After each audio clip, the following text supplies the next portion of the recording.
यही है गाड़ल का देश सुंदरवन। गाड़ल माने गाड़ल भेड़। ये कोई ऐसा वैसा देश नहीं है। यहाँ पानी में मगर है और जमीन पर बाघ। नदी नाले माद बिल सांप बिच्छू कीचड़ वगैरह से भरी है यहाँ की धरती। दिन में 2 बार नदियों में ज्वार भाटे का खेल होता है। उफनते लहरों के तांडव नदी के तटों के साथ मनुष्य की तकदीर को भी तबाह कर देता है। पुरजोर हवाओं के थपेड़ों से समंदर का खारा पानी आकर मीठे पानी के खेतों को धो जाती है। ये कोई ऐसा वैसा देश नहीं है। ये है सौंधी मिट्टी का देश, खारे पानी का देश। 1 नहीं 2 नहीं 12 2 गुना 24 परगना के उत्तर और दक्षिण को मिलाकर बना है ये वनों का राजा सुंदरवन। आंधी तूफानों से लड़कर जंगल की ओर जाए फिर भी पेट भरता नहीं, सुख मिल ना पाए, बहुत दुख है यहाँ। इन्हीं विपत्तियों के बीच जीता है यहाँ का आदमी। ऐसा ही एक आदमी है कासिम चाचा। नदी के नमकीन पानी में मिल जाता है कासिम चाचा का मेहनत का पसीना, वो भी तो बहुत नमकीन है। इतने मेहनत के बावजूद दुख कम नहीं होता इनका, इसीलिए फातिमा बीबी के आंखों से पानी बहता है। और इनका आंखों का तारा एक बेटा है अनवर। नटखट है पर पढ़ने में मन लगाता है, परंतु पशु पंछी देखते ही उसका मन बुलबुला उठता है। पशु पंछी है इनका जीविका आधार, क्योंकि इनके पास नहीं खेत और खमार। आज मैं करूंगा सिर्फ इनका ही वर्णन, गाड़ल की गाथा आज सुनिए साधुजन।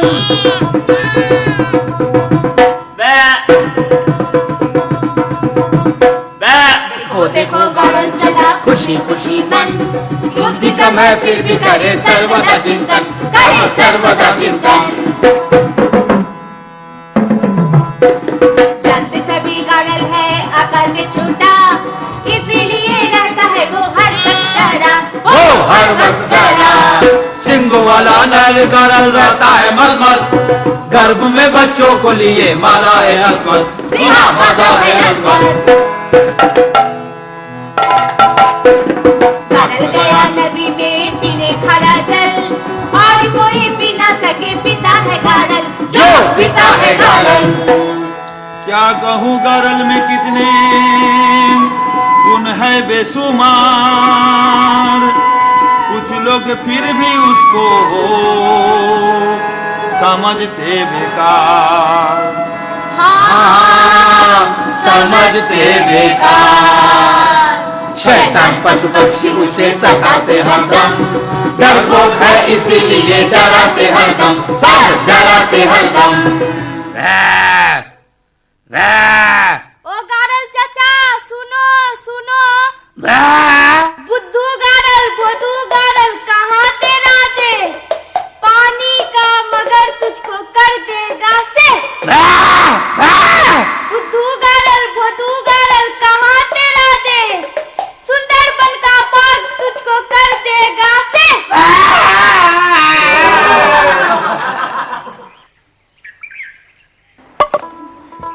सिर्फ मूढ़ी, साथ में चनाचूर या चीनी। चीनी कहाँ से आएगी चीनी?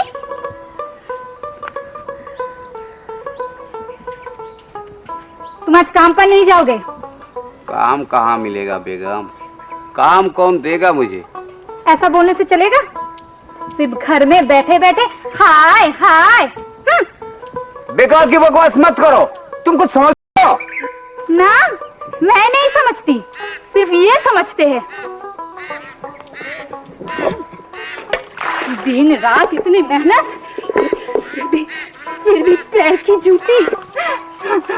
अरे अरे रो क्यों रही हो? क्या मुसीबत है? सुनो मेरी गुलबदन, मैं तो काम की बात बता रहा हूँ। काम की बात? मुझसे? मैं तो तेरी माँ भी। काम का नाराज हो रही हो? जाने मन, सोच रहा हूँ इस बार हाट में बेच ही दूंगा। हाँ? क्या? बेच दोगे? हाँ हाँ, यही करो, मुझे बेचकर 2-4 नई बीवियां ले आओ।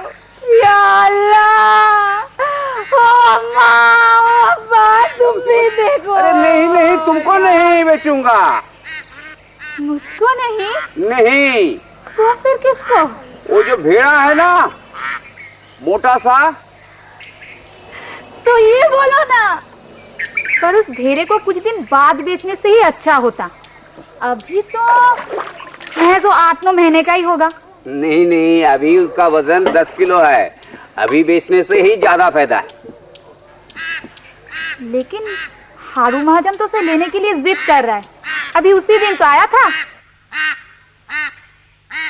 उसे मैं बाद में समझा लूंगा। हारू महाजन तो ज्यादा दम देगा नहीं। अगर खुद मैं हाट में जाके बेचूंगा तो कम से कम 400 रुपया मिलेगा। 400? पर वो हारू तो 200 भी नहीं देगा। तब मैं क्या कह रहा हूँ, महाजन कभी सही दाम देता है क्या? खुद बेचेंगे तो नगद 400 रुपया, समझी?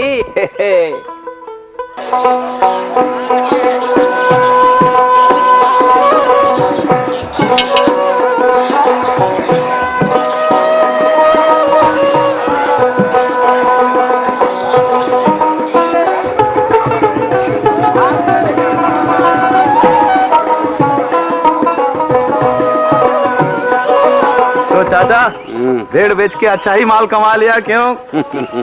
हम भी 2 ठो बकरी बेचे। हाँ झूठ नहीं बोलूंगा चाचा हाँ। कि लाभ नहीं हुआ। हाँ मगर क्या है, हाँ ये बकरी पोसने में खर्च ज्यादा है। हाँ।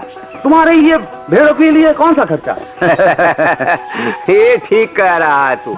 बकरी तो मीठा पानी छोड़कर पिएगी नहीं। बिल्कुल। हमारे इलाके में भेड़ पोसना अच्छा है।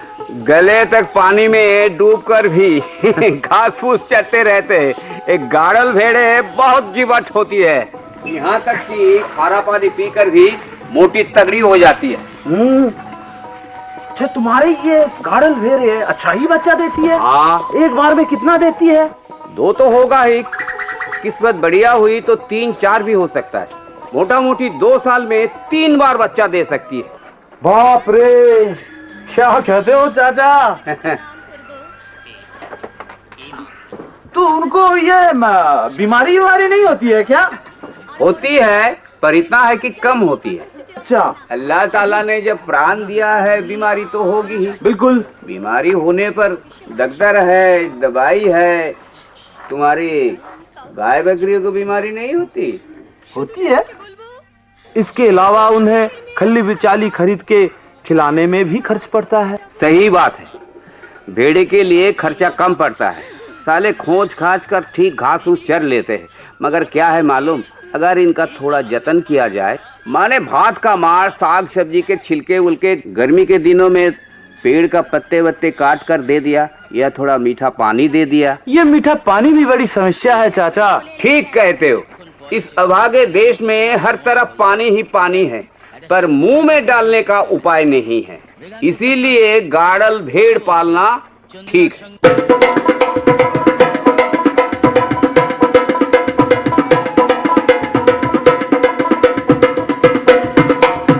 देखो भाई गाड़ल चले होके प्रसन्न, तो करेगा क्या हुआ जो खेत नहीं नहीं घर में माल। पालोगे गाड़ल तो होंगे खुशहाल। बच्चे भी पढ़ेंगे और बीवी हंसेगी। पालोगे गाड़ल तो प्यार करेगी, अजी प्यार करेगी, बीवी प्यार करेगी। बीवी प्यार करेगी। ओए प्यार नहीं खाक। पहले देखो हाथ से क्या क्या लाए हो। मैंने जलेबी खाया और बिस्कुट खाया माँ। हाँ। ये रही तेरी चीनी, एक चावल, एक तेल, और ये रही तेरी साड़ी। क्या कहा था मैंने? और ये लो नगद 200 रुपए। बाप रे, और वो सब क्या है? ये है मच्छरदानी और ये है बत्ती। मच्छरदानी? मच्छरदानी किस लिए? रात में भेड़ों को कीड़े मकोड़ों से कष्ट होता है, मच्छर काटता है। और सोच के देखो, उन्हीं के चलते हमें कुछ रुपया मिले। ठीक है ना? अब बाजार हाँ। बत्ती का क्या होगा? वो क्या रात में बत्ती जलाकर पढ़ाई लिखाई करेंगी? उनके पास क्या तेरी तरह अकल है बेटा? रोशनी रहने से कीड़े मकोड़े कम होते हैं और उनके मिजाज भी कुछ अच्छा लगता है। कितने आराम से, कितना सुखी है थोड़े इंतजाम से। माता गाड़ल भी अपने बच्चों के साथ सुख से सोती है, चाहे दिन हो या रात। कासिम को भी देखो कितना रुपया, फिर भी खुश होके लेती है भलैया। नटखट बच्चा भी अब पढ़ने लगा है, 1 2 3 4 गिनने लगा है। 3 एक कम 3, 3 दूनी 6, 3 तिया 9। सोए है गाड़ल कितने आराम से, कितना सुखी है थोड़े इंतजाम से। पिता गाड़ल बुद्धिमान, ज्ञान उनके पास, सबको बताते हैं वो वंश इतिहास। हाँ तो सुनो गाड़ल भेड़ों का वंश परिचय। जहां तहां चरता हूँ पर आम नहीं हूँ, ऊंचे कुल का भेड़ हूँ, गुमनाम नहीं हूँ। पश्चिम में गंगा, पूरब में इच्छामती, रायमंगल, कालिंदी जैसी बड़ी नदी, दक्षिण में सागर, उत्तर में कलकत्ता, इनके बीच रहते मेरे वंश के भ्राता। काकद्वीप, हिंगलगंज और बसीरहाट, बासंती, कुलतली, नैजाट और सागर द्वीप के पार, वहां पे लाखों में होती है उनकी पैदावार। और भी बहुत सी बातें हैं मैं तुम्हें बताता हूँ, सुनो। अरे उठ ना, उठ उठ। सुन रहे हो, बच्चा नींद में बेसुध हो गया है। आओ खाना खा लो। खाना बनाने में आज इतना देर कर दी? बहुत सी चीजें बनाई है शायद। शौकीनी तो देखो, मार पसालो तो सब लेकर आती हूँ। मार कहीं फेंक मत देना। जानती हूँ मैं, मार कल मेमने को दूंगी, नहीं तो वो बचेंगे नहीं। मादा का दूध कहाँ, बच्चे जब जाते हैं तो वो उनको खाली चाटती रहती है।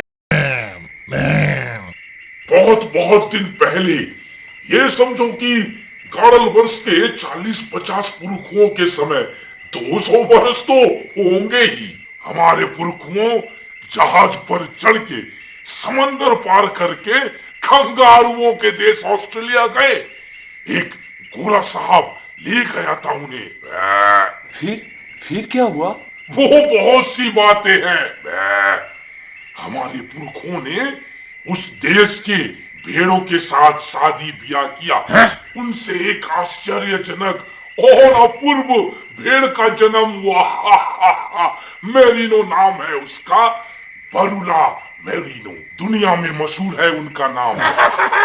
जैसी उनके रुओं की चमक, वैसा ही भला पूरा शरीर, देखने पर मन झूम जाता है। सिर्फ ऑस्ट्रेलिया नहीं, बंगाल के गाड़ल भेड़ इंडोनेशिया, जावा, सुमात्रा जैसी दूर दराजों के बहुत सी देशों में गए। बहुत कदर है हमारे विदेशों में। सिर्फ इसी देश के लोग हमें कुछ समझते नहीं।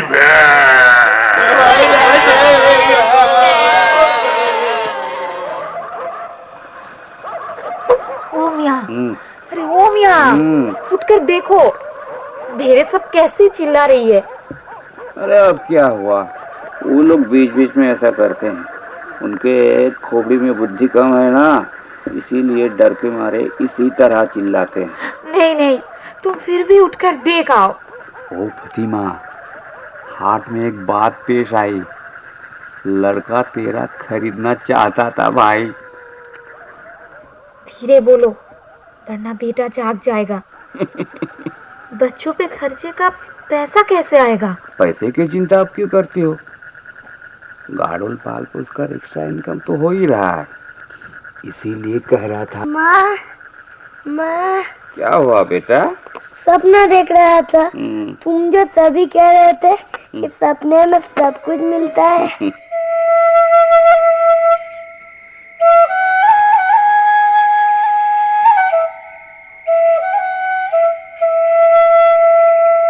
शिशु देखे सपना उसे भाई मिला है, गारल के सपने में भी एक फूल खिला है, बुरुला मेरी नौका है, रूप गजब सा गारल का देखो हुआ हाल अजब सा। हाय छी, पहली मुलाकात में इस तरह वह नहीं करते। फिर वह कर रहे हो, समझ गई, तुम जरूर गारल होगे। माने हाँ, ये क्या सपना है या कि सच? तो तुम बरूला हो? बुरुला मेरिनो, तुम्हारे पूर्वजों के द्वारा ही हमारी उत्पत्ति हुई है। कितनी आनंद की बात है, हमारी मुलाकात हुई। कितना आनंद, कितना आनंद। तो भाई गारल, तुम लोग कैसे हो? सब कुशल है तो? कुशल कहाँ है, यहाँ बहुत कष्ट है। बड़े दुख में कटते हैं अपने 12 मास। चारों ओर पानी ही पानी, मिलता नहीं कहीं घास। अरे अरे, रो क्यों रहे हो भाई गारल? इतने कष्ट में भी तुम जी सकते हो, यही इस बात का प्रमाण है कि भेड़ जाति में तुम लोग श्रेष्ठ हो। यहाँ बंगाल में तो हमें कोई पूछता ही नहीं। आहा, फिर रोने लगा ये। सुनो, बताती हूँ। वैज्ञानिक बताते हैं कि बहुत खोज के बाद ये पता चला है कि तुम लोगों का जीन यानी वंशानुगत प्रजनन क्षमता बहुत ही अधिक है, इसलिए तुम लोग बहुत अच्छे भेड़ हो। और हमें भी तो तुम लोगों के कारण ही अधिक प्रजनन क्षमता मिली है। किंतु भाई गारल, एक बात मैं पूछूंगी, तुम बुरा तो नहीं मानोगे? ना ना, तुम्हारी बात का मैं क्यों बुरा मानूंगा? बात के बीच में चाप यूं भया नहीं करना चाहिए। खैर, कह रही थी कि तुम लोगों के रूह की ऐसी दुर्दशा क्यों है? कैसे रूखा सूखा सा, उरी मारे माँ। पता है तुम्हारे इन रूह का कितना मूल्य हो सकता है? हमारी दुनिया भर में ख्याति तो इन रूह को बेचकर ही है। क्या कह रही हो? हमारी रूहों की कीमत है? ये तो पहले किसी ने नहीं बताया। अरे मैं तो बता रही हूँ, तुम लोगों के रूह का रक्षा करके सही समय पर काट कर अगर बाजार में बेचा जाए तो कीमत और बढ़ सकती है। और ये भी सुना है, तुम लोगों का मांस खाने में इंसान को बहुत स्वाद लगता है। क्या कहूँ गारल, सब देख सुनकर मैं तो तुम्हारे गुण पर मुग्ध हूँ। तुम लोग अच्छी तरह से जत्न करके वंश वृद्धि करो तो सबके लिए बहुत ही आनंद का कारण होगा। क्या आनंद है, क्या आनंद! तुम्हारी बात सुनकर तो मेरी नाचने की इच्छा हो रही है, खूब नाचने की इच्छा हो रही है।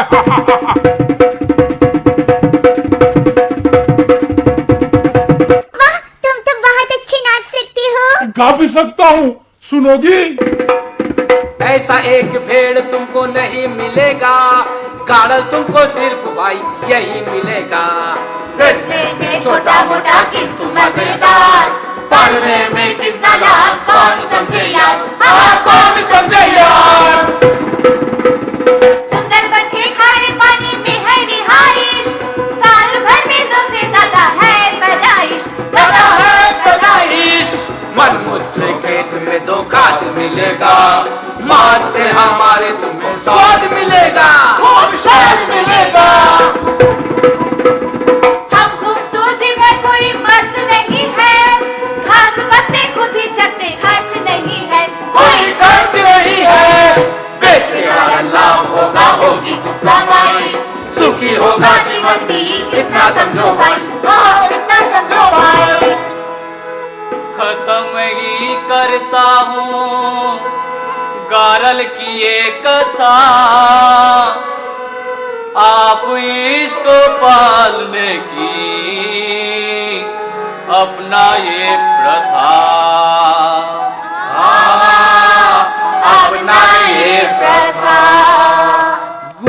इतना बताने में मुझे आ रही है लाज। सभी मिलके गोली